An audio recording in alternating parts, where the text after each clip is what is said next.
I Hate Politics is a podcast about a human activity we love to hate. I'm Sunil Dasgupta. It's August, and you might be on a well-deserved beach vacation. Maybe even at one of Delaware's famous Atlantic Ocean beaches, Rehoboth, Lewis, Henlopen, Fenwick. As you soak in the sun and cool off in the water, consider the state of Delaware's what on earth problem. At least 3 Delaware municipalities, Fenwick, Henlopen Acres, and Dagsboro, allow artificial persons to vote. Yes, corporations, trusts, LLCs can vote in municipal elections in these towns. And the state allows this. This spring, the state legislature almost allowed artificial person voting in a 4th town, Seaford. The bill passed the state House of Representatives but died in the state Senate. And this is important. Delaware's most famous living resident, President Joe Biden, has long owned a home in Henlopen Acres, which allows this seemingly crazy practice. To get the lowdown on Delaware's artificial voter problem, I spoke with Claire Snyder Hall of Common Cause Delaware, which has been at the forefront of advocacy aimed at killing the law that allows artificial person voting in the state. This episode is the second in a new segment on the podcast, student reviews of books contested by mostly conservative religious families and groups for their gay and trans themes, and previously for Black and ethnic history themes, collectively often derided as CRT, which stands for Critical Race Theory. If you know of books we should review, please email suggestions to producer@ihppod.org.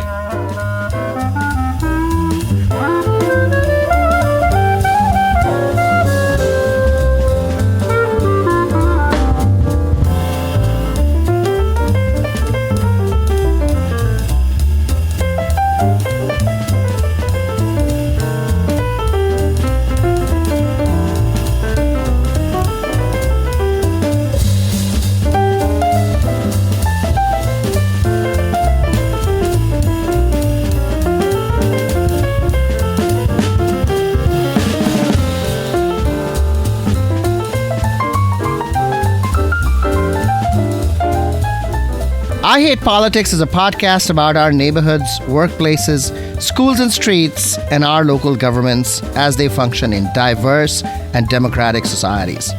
This means our politics are messy, dirty, sometimes corrupt, with often self-serving politicians. But no matter how much we hate politics, we are never exempt from it, even when we refuse to participate. In fact, the purpose of politics is to keep society moving precisely when we don't agree with each other, like now. Music for this episode comes from the one and only Seth Keibel, a longtime Baltimore area local musician and one of the earliest supporters of I Hate Politics podcast. The songs used in this episode are from his compositions from the album Clown with a Stick. Harry Appleman on piano, Jeff Reed on double bass, Joey Antico on drums, and Seth Keibel himself on the clarinet.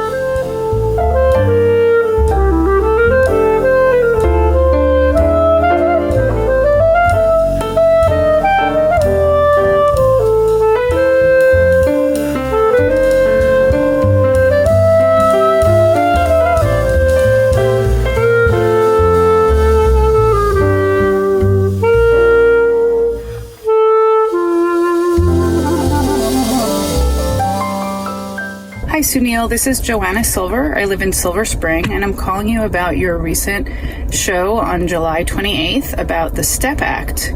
I appreciated you giving Councilmember Jawanda the opportunity to talk about this important law, but I wanted to correct a very important misstatement that you made during the episode. Specifically, you shared that Montgomery County State's Attorney John McCarthy testified at the Maryland General Assembly that 80% of guns seized in Montgomery County were seized during traffic stops. That is not what Mr. McCarthy testified to. What he said when he testified at a hearing of the Senate Judicial Proceedings Committee is that 80% of the time that guns were seized during traffic stops, it was based on searches conducted because of the odor of marijuana. The reason he was giving this testimony was because he was opposing the cannabis odor bill that did eventually pass in the Maryland General Assembly. Thanks again for all of your work on this important issue. Look in the show notes for a link to John McCarthy's statement in front of the Senate Judicial Proceedings Committee. We love to hear back from you when we get it right and when we are remiss. It is easy to send a voice letter, record on your phone, and email it to producer@ihppod.org. We'll be back with a new student book review.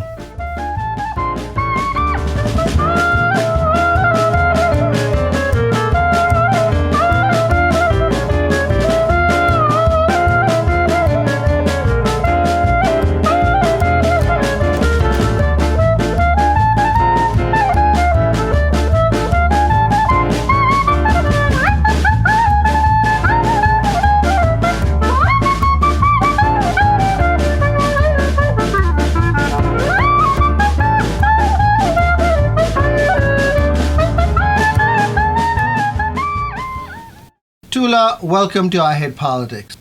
Hi.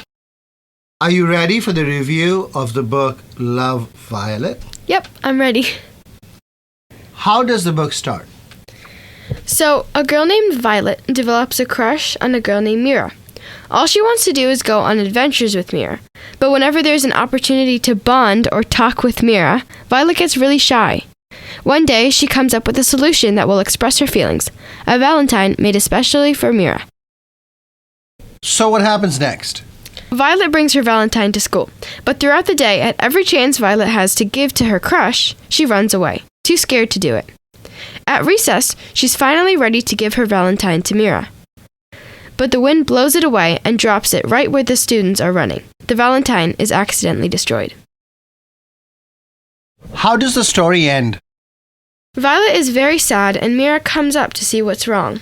When Violet explains, Mira says that she appreciates it and gives Violet a gift of her own, a locket with a violet, the flower, inside it.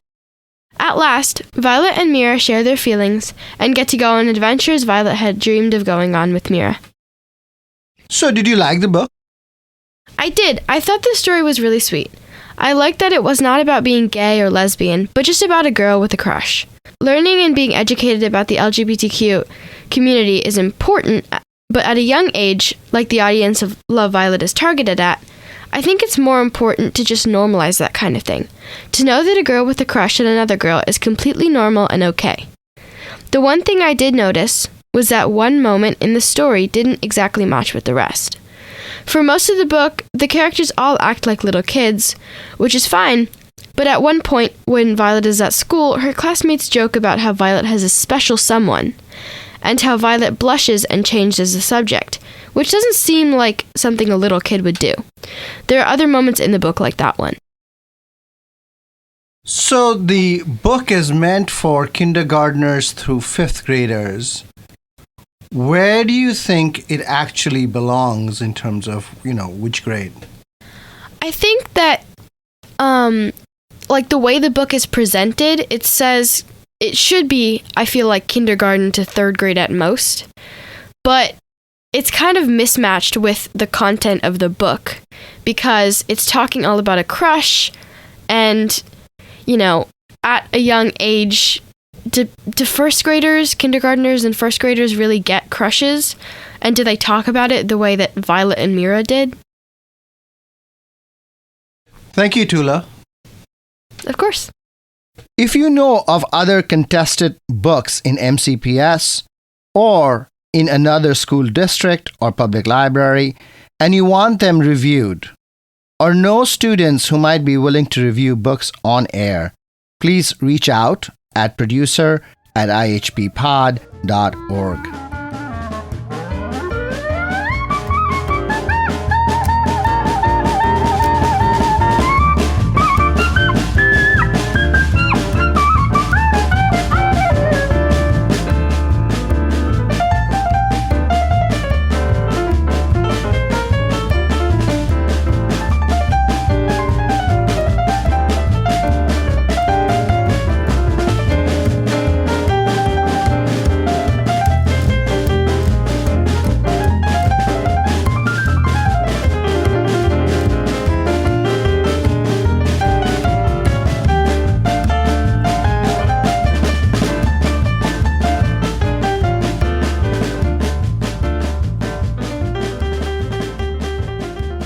Claire Snyder Hall, welcome to I Hate Politics. Thank you, Sunil. Thank you for having me. So the Delaware legislature considered a bill on allowing artificial persons, LLCs and trusts, others to vote in municipal elections in the town of Seaford. That bill was eventually killed in the Senate. What happened? Yes, it was very shocking when we realized that the town of Seaford had wanted to the General Assembly to approve their charter change, allowing, as you said, artificial entities to vote just like human beings vote in municipal elections. And apparently the speaker had promised the bill's sponsor that he would get it through. But when people found out about it, there was a huge uproar, and the House, the progressives in the House caucus, Democratic caucus, refused to go along with it. And so the bill was placed on, after it made it through committee, the bill was placed on the House agenda 3 times and then withdrawn at the last minute because they didn't have the votes. But finally, the bill was brought up for a vote and it failed. Then at the last minute, the sponsor changed his vote to no, which is a parliamentary move so that he can bring it back up, which he did on Friday. Mm-hmm. And there had been a lot of scrambling and arm twisting and gnashing of teeth, before this happened. And the House Republicans decided to hold the entire state hostage by refusing to vote on the bond bill and grant and aid until the Democrats would allow corporations to vote in Seaford. So it was a lot of drama, and the House Republicans actually left Dover, and they're like, we're not voting on anything. So, but just the Democrats don't really need the House Republicans to vote on anything anyway, right? On most things, but on the bond bill and grant and aid, they needed a 3/4. They needed 3/4 vote, okay. So they didn't need that, and that's really important because it's about how we fund the state, and the grant and aid particularly that supplies money for the nonprofits. Fire departments, police and so forth. So it's something that could really have a major impact on people's lives. So they were threatening to not pass that. So ultimately, a deal was struck, and a lot of the Democrats ended up saying that they would vote for the corporate voting rights bill. But what you have to understand is that they knew it wouldn't get through the Senate. After the Democrats voted for the Seaford bill, everybody voted to pass the grant and aid and the bond bill. And then the grant and aid and the Seaford bill went to the Senate, where they unanimously passed the grant and aid bill. But the corporate voting bill never made it to a vote, and they adjourned. So I don't understand what the Republicans gained from this. Well, I think that in the first place, when it first got introduced, they didn't think there was going to be any pushback, because the norm in Delaware has been that the General Assembly rubber stamps these charter changes. And so once the controversy blew up, the sponsor, Representative Short, he had been promised apparently by the speaker that it would go through. And so, there's a lot of egos involved with, both him saying, you promised me this, it's my right, it's my town, we decide. And then the speaker, on the other hand, having his, I control my caucus. That's how he's always been. But this happened to be his last day. He stepped down as speaker. And part of the reason was because he had lost control of his caucus. There's so many progressives that they're not just falling in line like they always had done. So I think it was really kind of a little bit of a face-saving situation where they knew it wasn't going to pass, but then they could say that they got it through the House, and the speaker could say he delivered, and Danny Short can say that, he got what he promised. And then, the Senate let everybody down. Right. So Danny Short is the sponsor of the Seaford bill, right? And the speaker, and he was the minority leader up until this year. Okay. And then the speaker is Pete Schwarzkopf. Correct. He's been the speaker since I think since 2012. So for 10 years, he's been the speaker, and he's my representative. Right. And I was actually party chair for 4 years in my district. The bill to allow artificial entities to vote in Seaford failed and then passed in the House. So what did it fail by? Or maybe we should start with this. What is the balance of power in the Delaware House of Representatives? There are 41 members in the House, 26 Democrats and 15 Republicans. But they needed 2/3 to pass this. So they needed 28 votes. So they would have to get some Democrats to vote. They would need 13 Democrats. That's half the caucus. Yeah. That is a lot. Yeah. But in the first go around, when it failed, right? How many Democrats voted for it? When it failed, it was 22-18. So only 3 Democrats voted for it. And there's one abstention? There was one. Yes. One person didn't vote.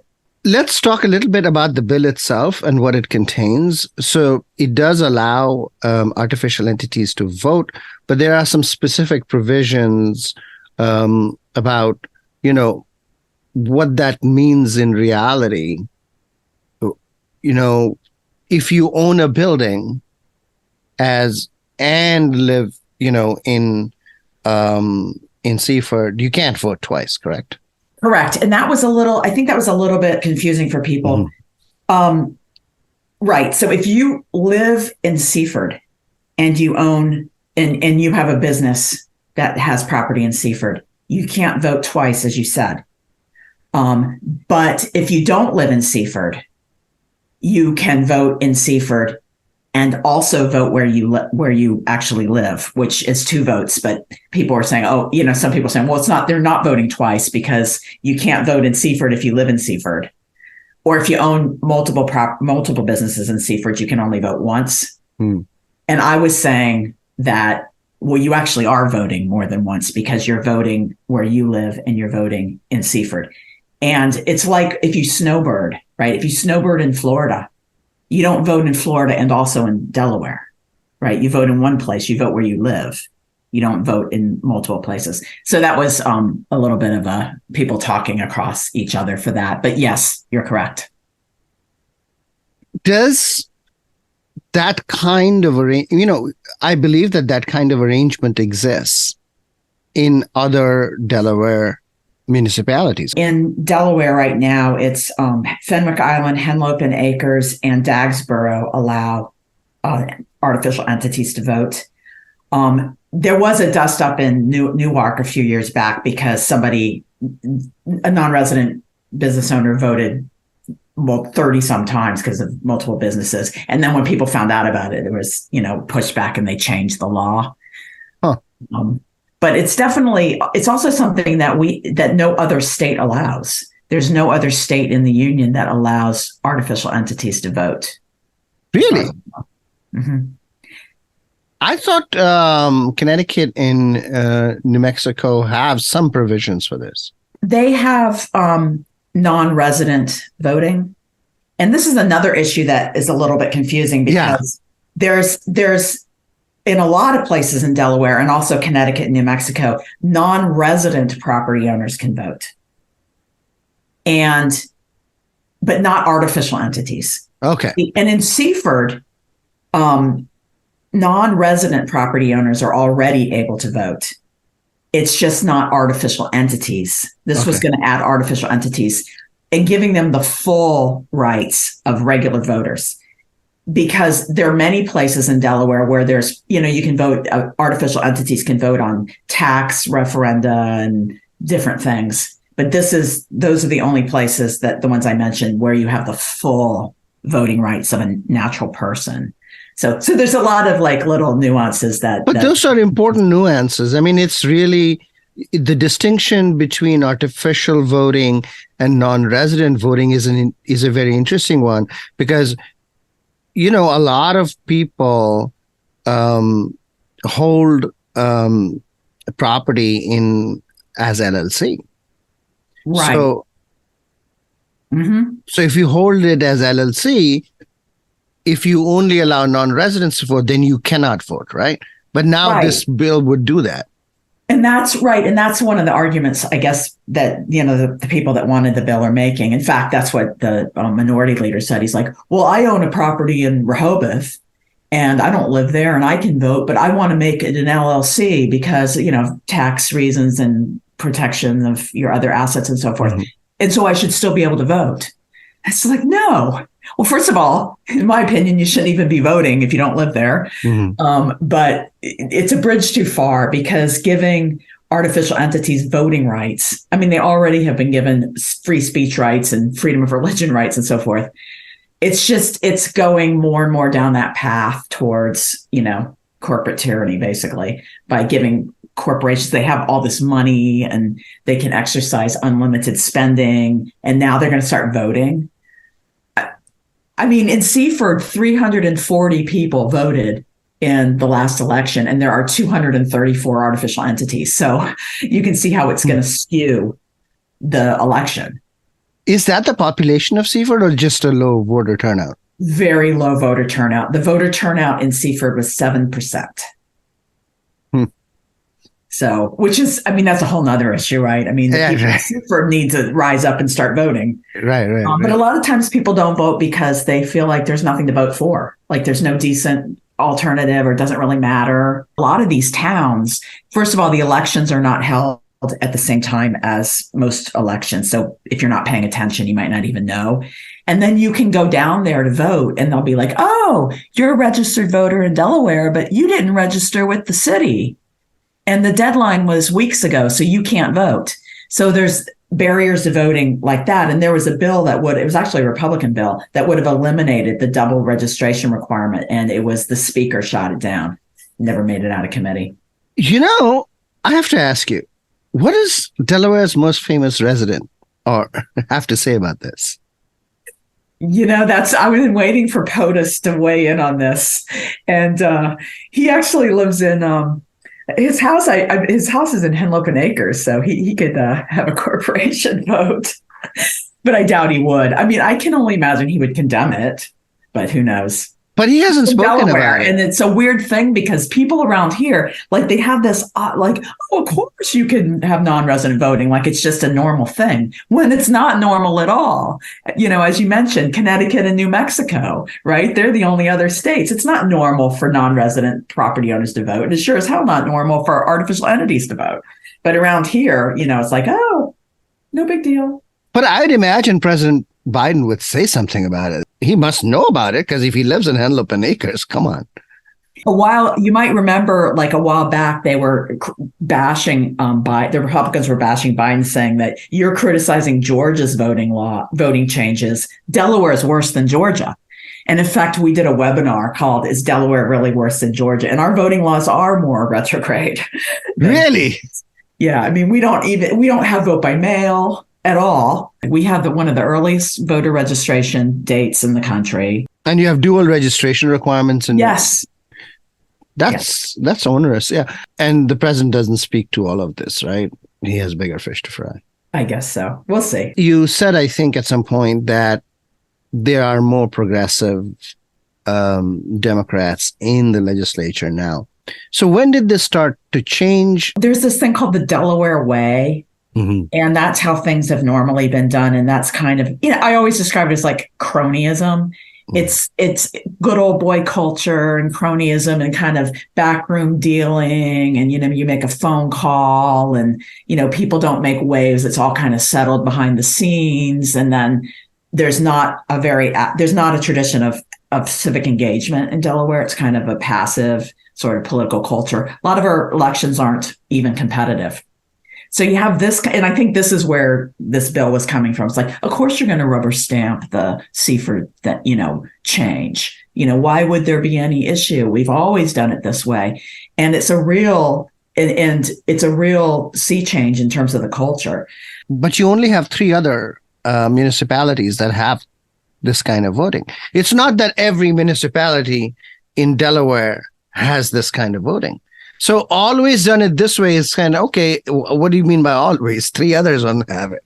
No, I just meant like other charter changes, like whatever the charter changes are. Like for the double registration, for example, we've always had double registration. You're not going to change that. I mean, just in a lot of things, it's sort of like tradition. It's like old school type of mentality.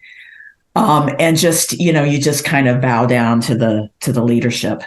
And I've seen this. In fact, I wrote a book about it. I have a political memoir out that talks about my experience when I ran for state senate and this kind of culture. So this is really changing. And one of the reasons that the legislative composition has changed, we have a very active Working Families Party in Delaware now, and they have been actively primarying conservative Democrats. And they've had a lot of successes. And so we have like a squad in the legislature now, and they're not willing to just go along with the good old boy agenda anymore. So how large is the squad? Let's see. We had it's probably about 6 or 8 people. I mean, it depends who you count. But in some of them actually, this was what was shocking to me. Some of them actually ended up changing their vote to for the House bill, and that was because they knew they had struck a deal, I believe, with the Senate there. But we have about 6 or 8 of them. One thing I was trying to determine is whether the beaches have a different political culture than inside. Wilmington, it's the big city. It's like a Philadelphia-oriented big city with most of the population. And then down in Sussex County, where I live, it's red. It's Trump County. But we're also bifurcated between the coastal region where I live and then Western Sussex, which is more rural and less white. And the beach towns, it's true that we have a lot of people who own, second homes in the beach area. And, they feel that's part of the non-resident voting, right? They feel like we own this expensive home. The median home income in, Rehoboth is over $1 million. And you own a home and you feel like you should have a vote. Hold on a minute. The median income of households in Rehoboth is $1 million? No. The property, I might have misstated. The property, I said, is over $1 million. So the median price of a home in Rehoboth is $1 million? Yeah, $1.15 million for homes. Now, it's only a mile square of the town. Sure. And the median income, I happen to know, is $117,000. Sussex County overall is very Republican, and the only Democrat in the state legislature is Pete Schwarzkopf, the speaker, who's not really a Democrat, right? In terms of his, he's dino. He may disagree, right? I don't know. He said that he didn't know whether to register Democrat or Republican when he first registered, so he went Democrat because it's a majority.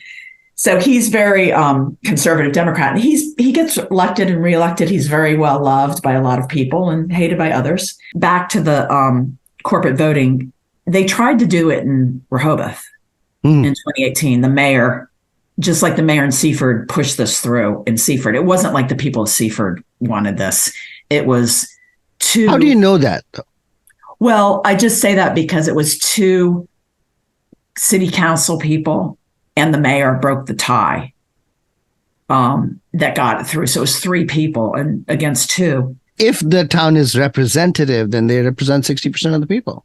Well, 7% of the people voted for them. That's true. Right? But I hear that there has been a lot of uproar in Seaford, and I have been in contact with some people from Seaford who were really upset about the bill. But in any event, that went through. But in Rehoboth, the mayor tried to ram this through back in, I think it was 2018 or maybe 2017, and there was a huge uprising about it. And so it's interesting, but then you think about in Rehoboth, you have voter turnout is over 70%. And so it's more of an active, people that feel like they can make their voices heard and beat that back. Whereas I guess in Seaford, people feel disenfranchised. I'm assuming that's why they don't vote. If a town like Rehoboth, if you're a mayor there and you have lots of folks in town that are second home owners, you may like to please them by giving them the vote, right? Right. And it's yeah. And then they vote for you. What I was thinking more specifically to do with artificial voting and non-resident voting, which is really a little bit outside the norm of most democratic politics, is that how do democratic politicians believe that this is a good thing, and how is the party not holding them to account in any way?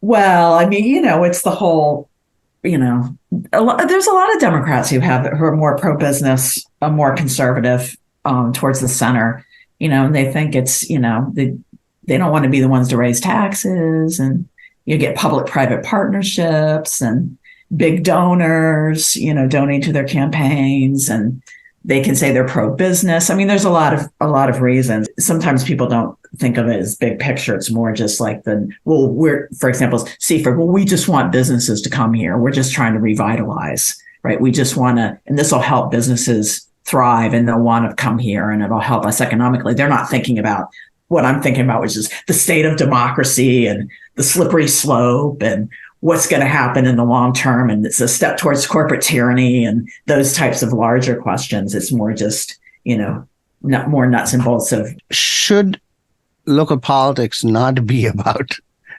revitalizing what is right around the corner from you and, worry about democracy later? Isn't that democracy in itself? Well, yeah, I mean, but you can eat away at democracy with little steps like this, right? Mm-hmm. Because it's like you start, let's say Seaford, this has gotten a lot of publicity. Let's say they had won and they gave voting rights to artificial entities. I mean, what's the next town going to do?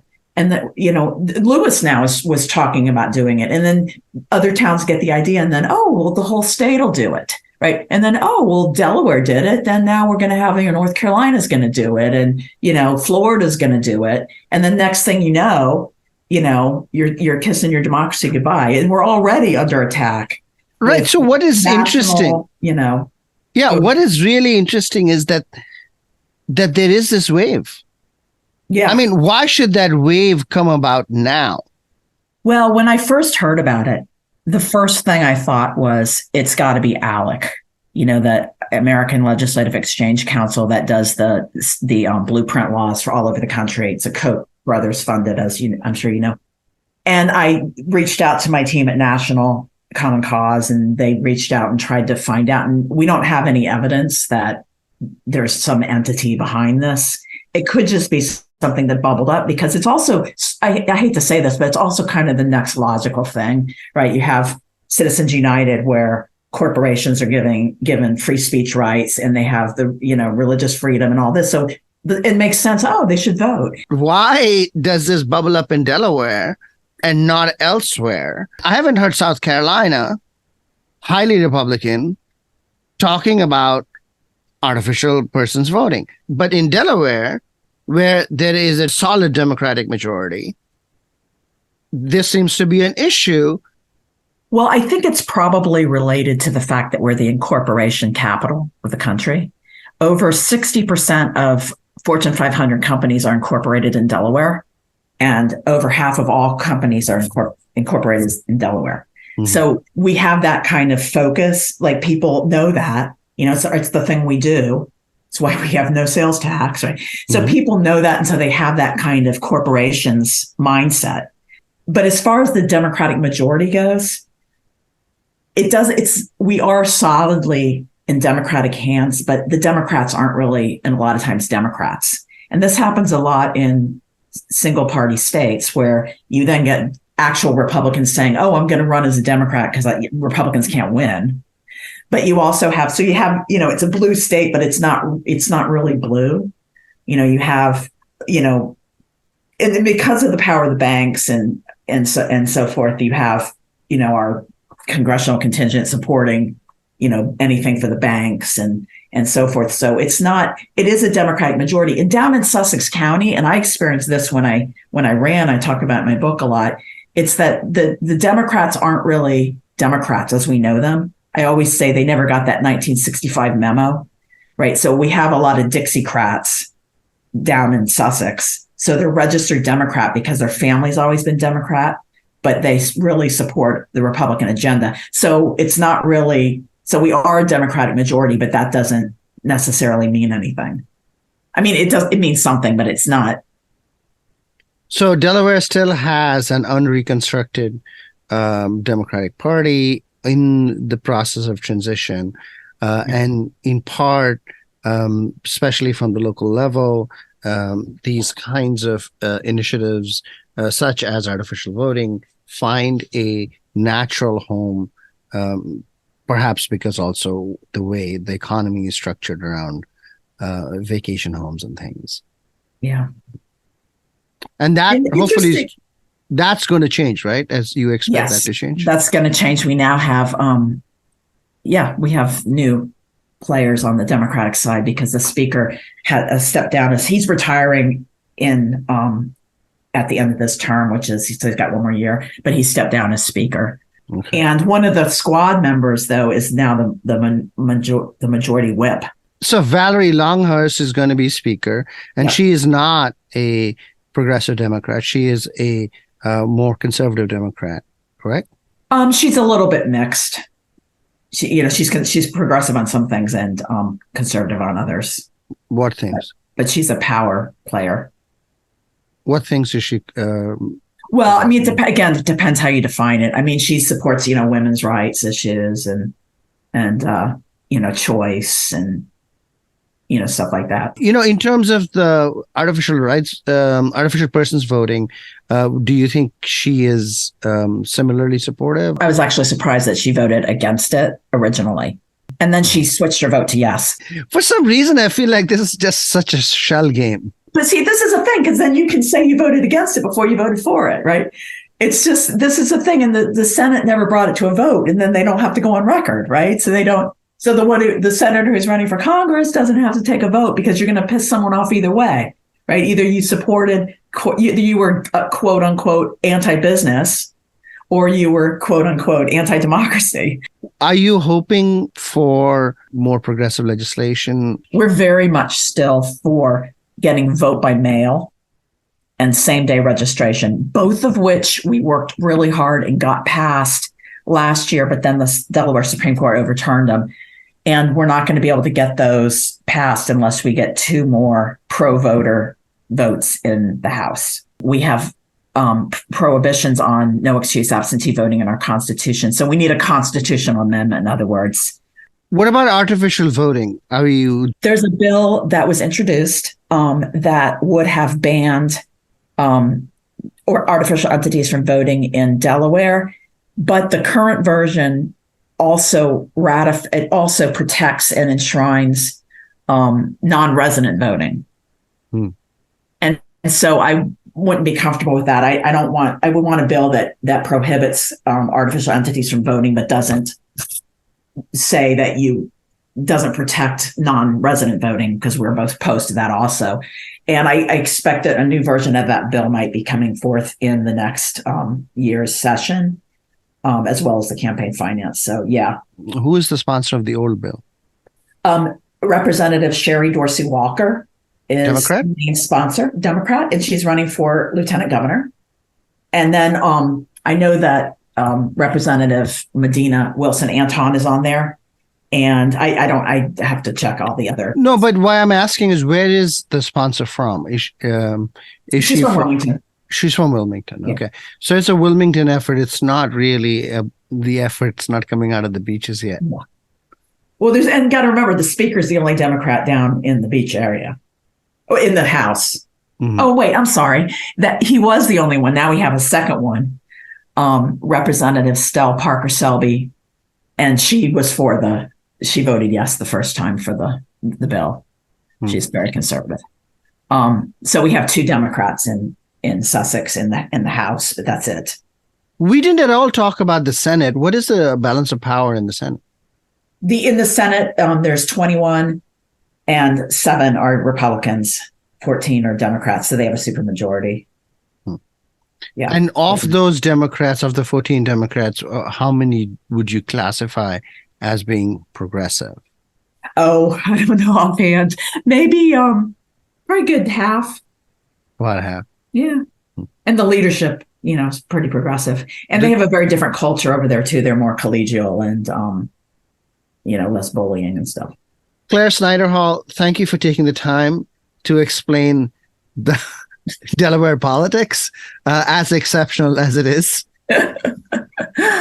Well, thank you so much for having me. It's been a really fun morning.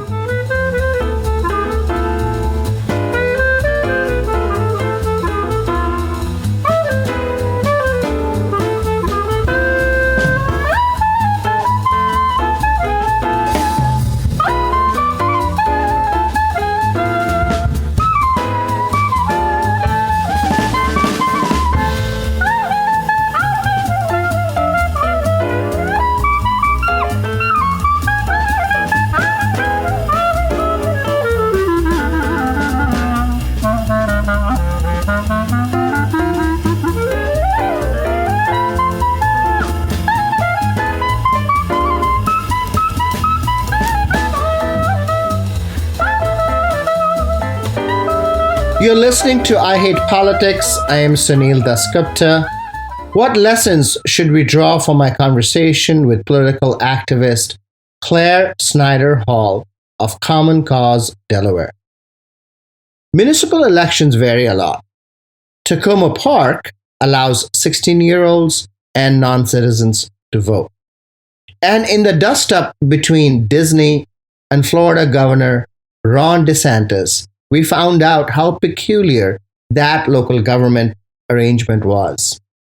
But still, Delaware allowing artificial entities such as corporations, LLCs, and trusts to vote in municipal elections is more peculiar than most. Non-resident voting is somewhat more prevalent and tries to share power with seasonal residents who don't live year-round in resort or sea towns. But it is still property-based voting, something that voting rights law has disallowed. Most oceanfront towns, at least in the Mid-Atlantic, also receive an influx of young, low-wage workers from various parts of the world. You will find them everywhere as lifeguards, grocery store cashiers, running putt-putt golf. But these temporary residents are not allowed to vote. Only property owners are. Artificial entity voting is yet another step where if you hold your second home as a LLC or a trust, your company gets to vote. If you live in town and hold your property in trust, you don't vote twice. So really, artificial entity voting is further accommodation of non-resident property owners.